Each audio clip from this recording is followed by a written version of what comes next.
From MTN News, this is Montana This Morning. Good Monday morning. It's 5:30. Welcome to Montana This Morning in Victoria Hill. Thank you so much for getting your day started with us. And I'm Ed McIntosh as we're up and running with temperatures are going to be cold all the way through the week. We're going to be looking at, well, it's a staple this time of the year. Temperatures this morning sitting at 16 degrees, a little bit of a southwest wind, so it makes it feel like 4 right now as we take a look out towards the airport, and maybe that's a good place to be headed right about now, but we'll get through all of this. Temperatures will be chilly today, beginning to warm over the next few days. By the weekend, we do see a little bit of a warm up, but we'll also see some wind into the mix, and temperatures regionally this morning in the single digits and teens. The bigger problem across northern Montana, where you see all those blue shaded areas, still seeing some snow. It's not a lot of snow, but the problem is the wind's blowing all of that around and is causing extreme visibility concerns,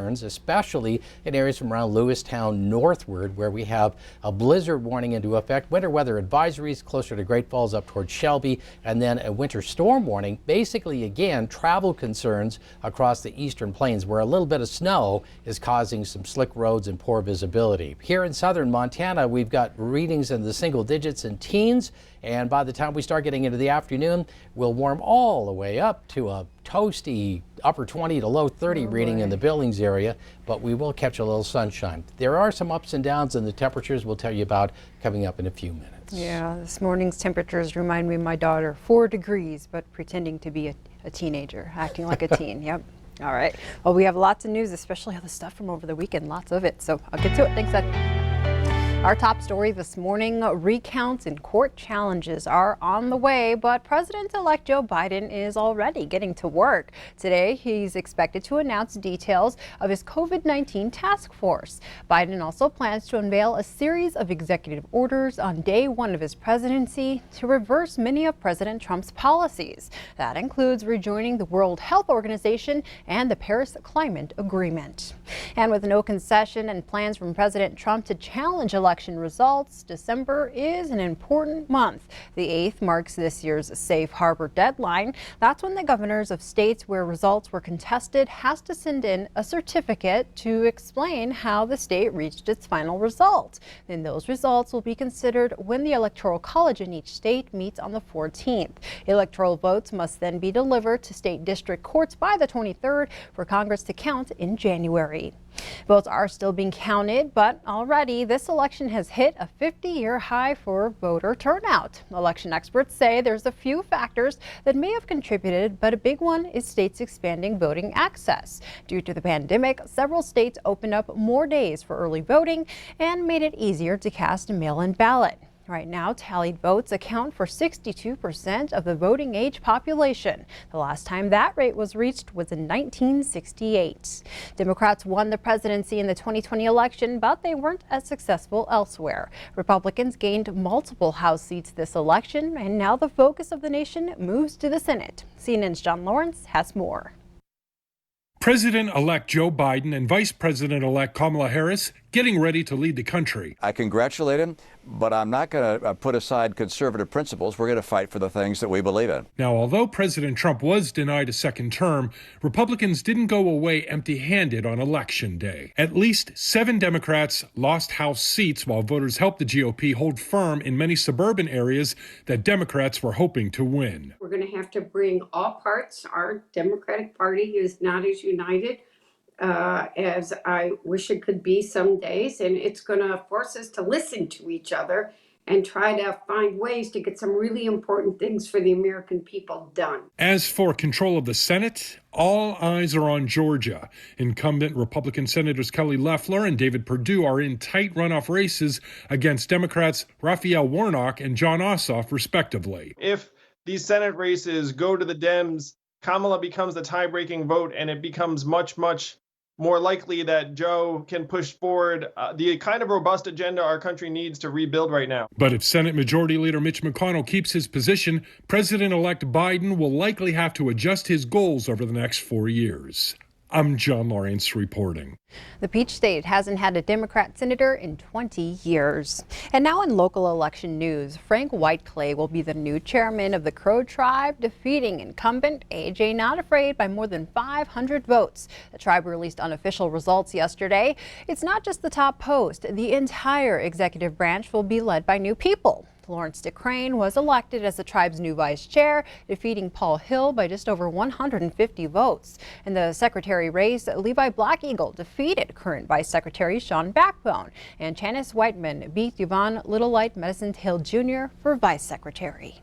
In crime news, a man is shot in the face and police are searching for a suspect. The shooting happened near West High School early Sunday morning. The 19-year-old victim was taken to the hospital. Police say there is no threat to the public. Any information on suspects or the condition of the victim have not been released.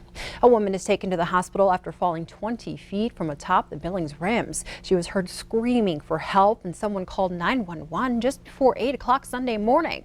Officials say she had fallen hours before anyone heard her. This is a picture from the rescue. Snow and cold made it a dangerous one for firefighters, but they were able to pull the woman to safety in about an hour.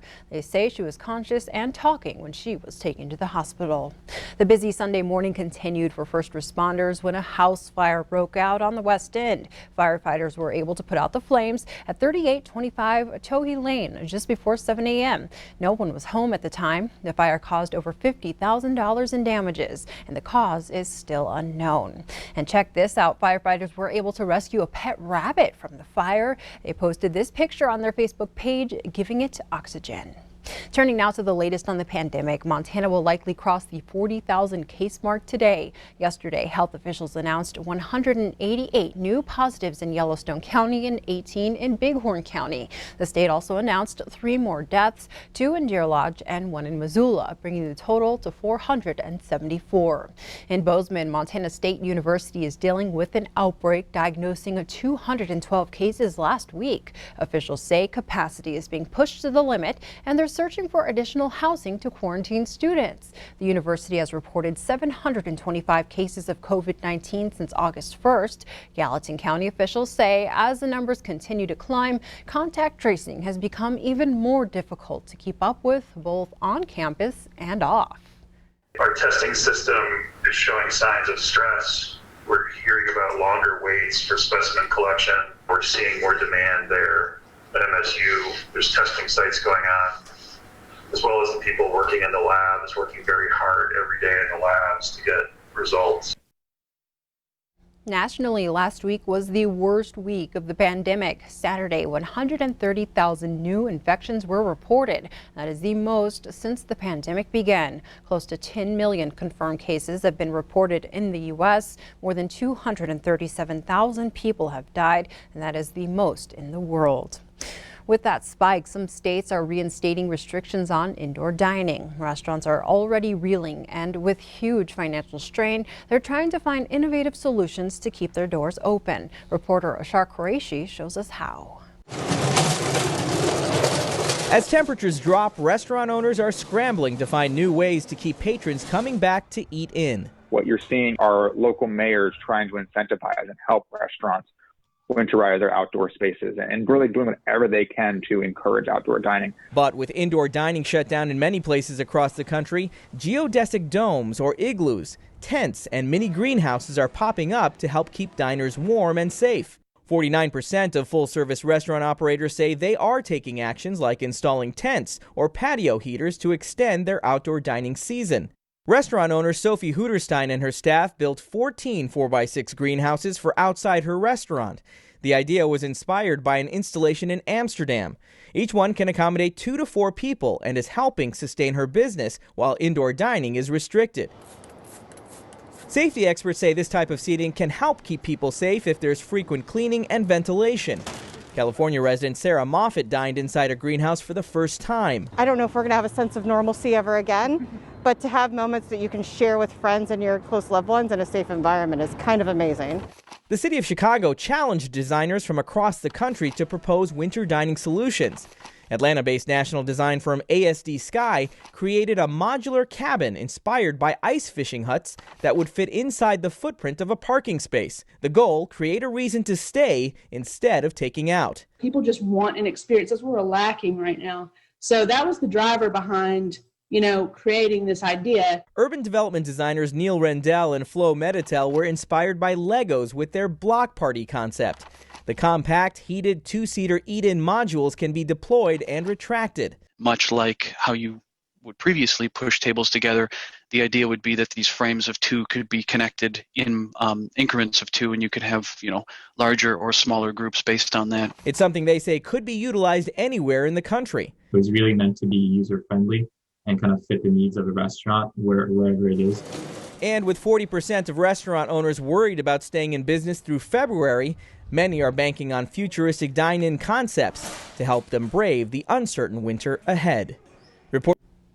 And also making headlines this morning, people in South Florida are dealing with heavy rain and wind from Tropical Storm Eta. It made landfall in the Florida Keys overnight, forcing evacuations. South Florida was already pummeled with 14 inches of rain last month, and this storm is expected to bring another 6 to 12. Forecasters expect Eta to move into the Gulf of Mexico and upgrade to a hurricane. That could happen late today or early tomorrow.